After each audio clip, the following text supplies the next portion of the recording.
Hi, welcome back to the channel and a requested build of Tim Allen's COPO Camaro.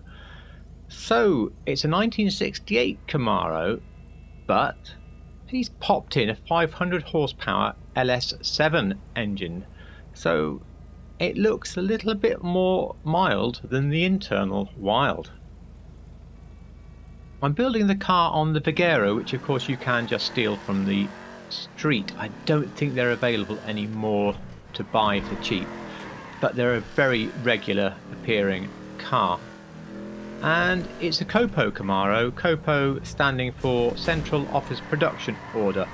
Effectively they are specials, and I have another build on this car which I will remember to link below, I hope, and that explains more about the COPO and what it means, so I won't go over all of that here. So it's a fairly simple build, and let's get it in the workshop now and pop it together. Apologies, I'm a little short of time at the moment, and that means I couldn't really pop any cinematics at the start or the end. We are just sticking everything with in-game footage. As it happens, this is the only Vigero I own, and it is fully maxed out and has bulletproof tyres, full armour, etc. But what you do is up to you. There aren't a huge amount of options on this car, so we do need to make them count. And the first one is the exhaust. If anybody can find the exhaust on Tim's car, let me know. I couldn't, so I assume it's one of those ones that's effectively under the trunk pointing downwards. So you could go stock or dual exit, whichever you think is the more subtle. I just left it stock. Now for the hood, the stock hood has a little bit of a hood bump, and more of a bump than there is on Tim's car, and all the rest are too aggressive, so I have stayed with the stock. With the lights, you really want the yellowy lights. I think I have car meet lights there, but yellowy stock would be great. Onto the plate, and you want blue on white too, because you can see on one of the rare photos of his car actually on the road that that is the style of plate that he has. Onto the respray. In the workshop I was fairly convinced that metallic olive green was perfect, and that's what's on the car now. Having seen it in the sun as well, I think it might just be a touch on the light side, but let's just stick with it as a lovely, easy, quick build option on this free car. So metallic olive green, and then going with very little in the way of pearl, something like a dark steel, black steel pearl, something like that. Don't go any brighter than that. There doesn't seem to be any pearlescent colour on his car, it's just for the shine. If you wanted a touch darker, you'd probably have to play with crude colours. For the spoiler, we just go with the drag wing. I wish we didn't have the little bit in the front there, but at least that bit is almost flat, and from the back it's the perfect wing, so that's nice and easy.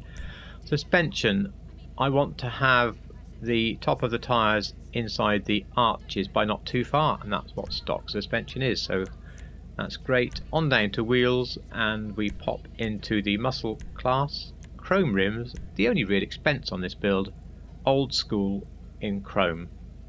They are absolutely perfect. And just out of interest, every time I've tried to build a COPO, it's either been this wheel, or I've gone into the stock muscle wheels and selected the classic rod. Classic rod, often with a body colour paint, is another sort of wheel I've seen very often, including the recent John Cena's COPO build. So those are the two wheels really for this car. There's no wheelie bar, there's no tints on the windows, so that completes the build of Tim Allen's COPO Camaro.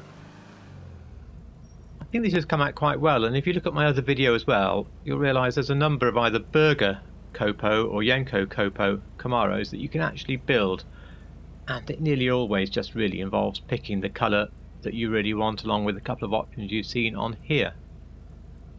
So don't ever dismiss the old Vigero. It's a great car for these sort of builds, and of course if you want to do cars of the stars, well, we've got John Cena's and Tim Allen's already for almost no cost whatsoever. Now this is not a review of the car in any way, but I will just say I do like the way that this car drives.